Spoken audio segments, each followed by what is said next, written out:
If you want to get rich, you have to stop thinking like a poor person. This might sound harsh at first, but the reality is that most people are trapped by a mindset, not just by their income level. The cycle of poverty, for many, is perpetuated not because they don't work hard, but because of the way they view money, wealth, and opportunity. Today, let's break down the critical differences between the mindset of the rich and the mindset of the poor. I'll share with you the concepts that changed my financial life forever, and by the end, you'll see the world of money from a new perspective. First, let's talk about what I do with my money and why it matters. You might have heard that the rich buy gold Rolexes, invest in real estate, and hold assets like gold and silver. Some might say this is just showing off, or that it's only possible when you're already rich. But there's a deeper reason behind these choices, and it's not just about luxury or status. A gold Rolex is more than a watch, it's an asset. When I buy a gold Rolex, I'm not just spending money, I'm transferring my wealth into something that holds value over time. Gold, historically, has preserved purchasing power. When you buy real estate, you're not just buying a place to live, you're acquiring an asset that can generate income and appreciate in value. Gold and silver are not just shiny metals, they're stores of wealth that have stood the test of centuries, remaining valuable even as the value of paper money rises and falls. To understand why the rich make these choices, we need to look at what happens when the government prints money. This is a hidden force that shapes our financial lives, often without us realizing it. When the government prints more money, it increases the supply of currency in circulation. At first, this might seem like a good thing. More money should mean more prosperity, right? But in reality, the increased money supply makes every existing dollar worth a little bit less. This is called inflation. Prices go up, but the value of your money goes down. Here's the key. When money is printed and inflation rises, who benefits?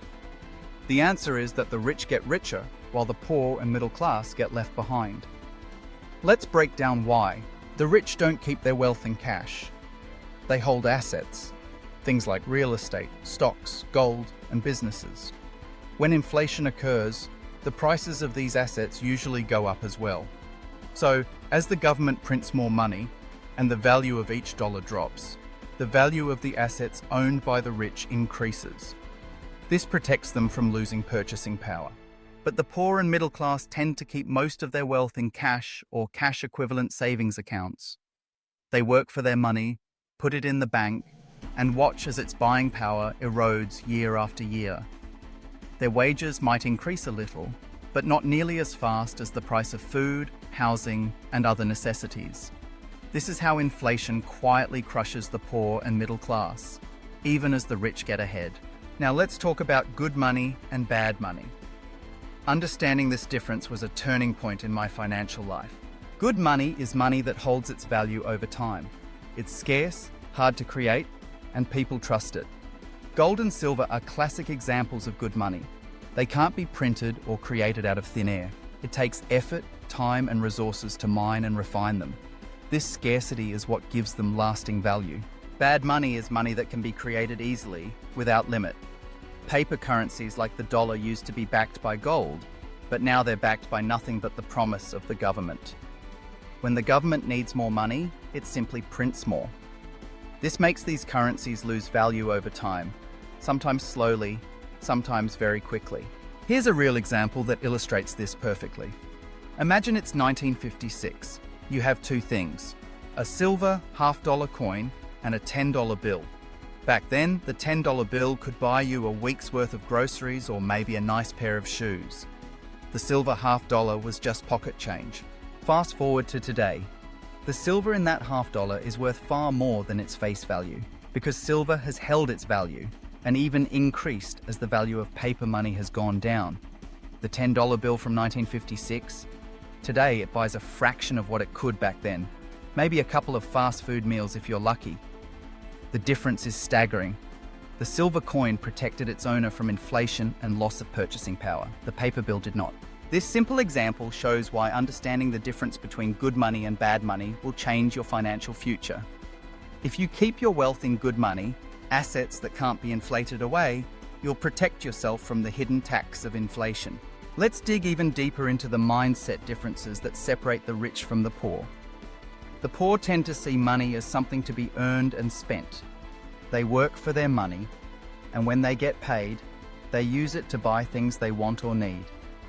If they have any left over, they might save it in a bank account.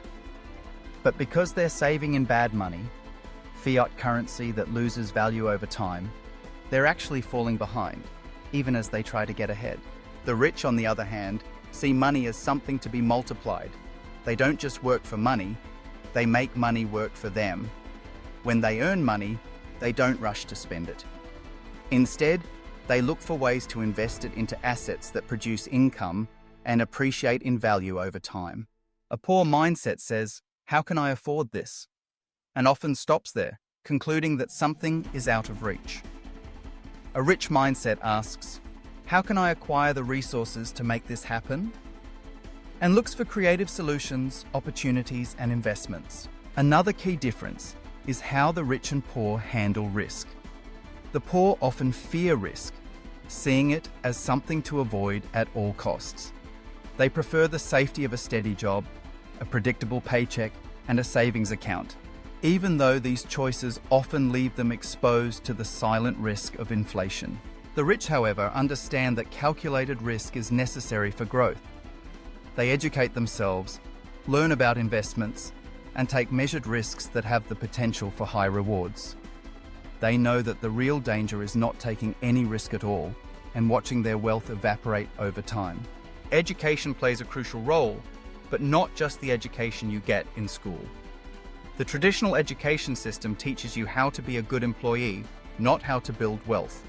It doesn't teach you about money, investing, or the differences between good and bad money. The rich invest in financial education. They read books, attend seminars, and learn from mentors who have achieved the results they desire. Let's return to the subject of assets and liabilities. Most people think that buying a house to live in is the best investment they can make, but the rich look at assets differently. An asset, by definition, is something that puts money in your pocket. A liability is something that takes money out of your pocket. A house you live in can be a liability if it costs you more in mortgage payments, maintenance, and taxes than it generates in value.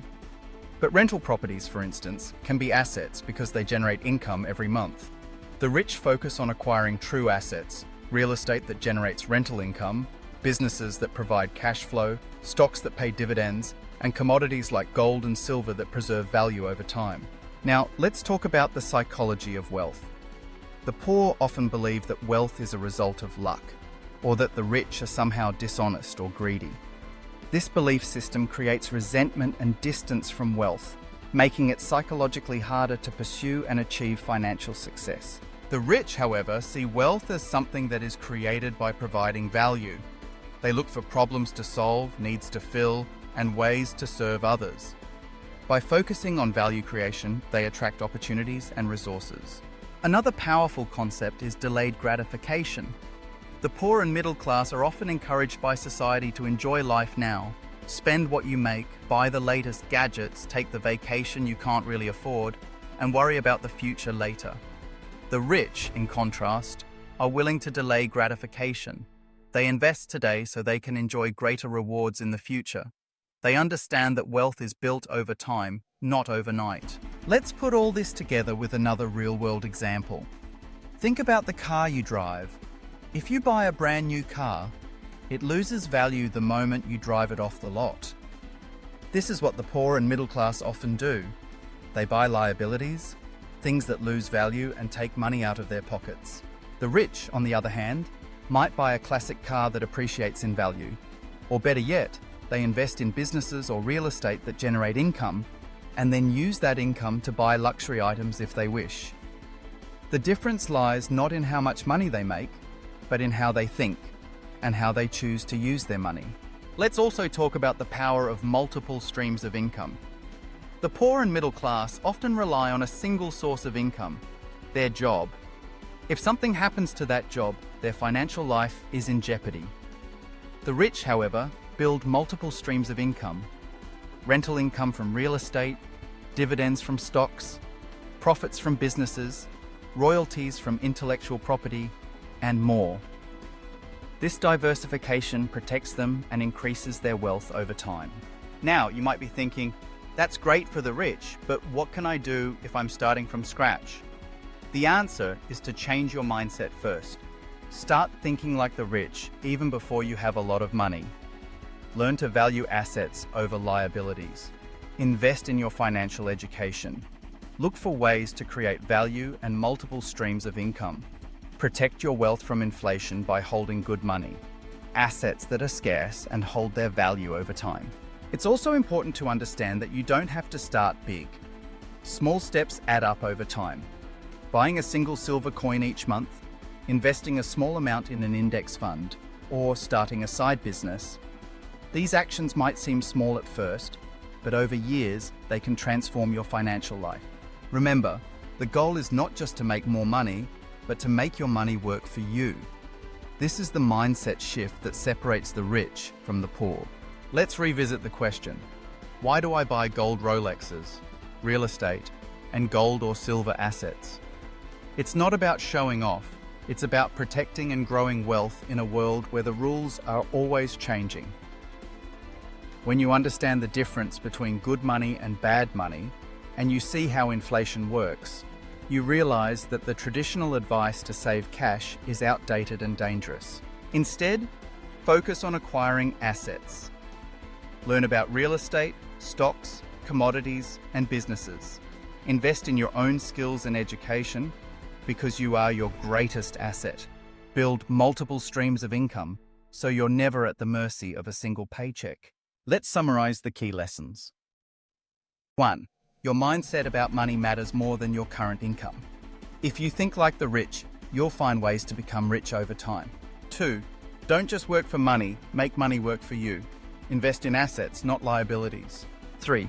Understand the difference between good money, like gold and silver, and bad money, fiat currency that loses value over time. 4.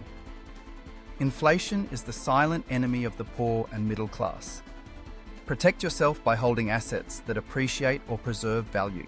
5. Focus on value creation, delayed gratification, and building multiple streams of income. 6. Invest in your financial education because knowledge is the ultimate wealth-building tool. If you take these lessons to heart and change the way you think about money, you'll start to see opportunities everywhere. The world is full of people who are trapped by their mindset, believing that wealth is out of reach. But if you change the way you think, you can change your financial destiny. It's not about luck or being born into the right family or having a high-paying job. It's about learning the rules of money, thinking differently, and taking consistent action. The journey to wealth starts in your mind. So if you want to get rich, stop thinking like a poor person. Start thinking like the rich. Look for assets, not just income. Protect your wealth from inflation. Invest in yourself and your education. Build streams of income. And above all, remember that wealth is built not by chance, but by choice. The next time you see a gold Rolex, a piece of real estate, or a silver coin, remember, these are not just symbols of wealth. They are the tools the rich use to protect and grow their wealth, while others get left behind. The difference is not the money you make, but the way you think about money. Take the first step today. Change your mindset, and you'll change your financial future forever. If this video spoke to you, don't keep it to yourself. Share it with someone who might be stuck, someone who needs to hear that their future doesn't have to look like their past. You could be the reason they finally wait, and I want to hear from you. Leave a comment below and tell me what part of this video hit you the hardest. I read every single one because this is more than content. This is a conversation that could change lives. If you're ready to break free from the mindset that's been holding you back, subscribe to Raidespire now. This is your space for real transformation, real knowledge, and real growth. Because you were never meant to just survive, you were meant to thrive. So take that first step, subscribe, turn on notifications, and let's build your future together. This content is for educational purposes only. Please consult a licensed financial advisor before making any financial decisions.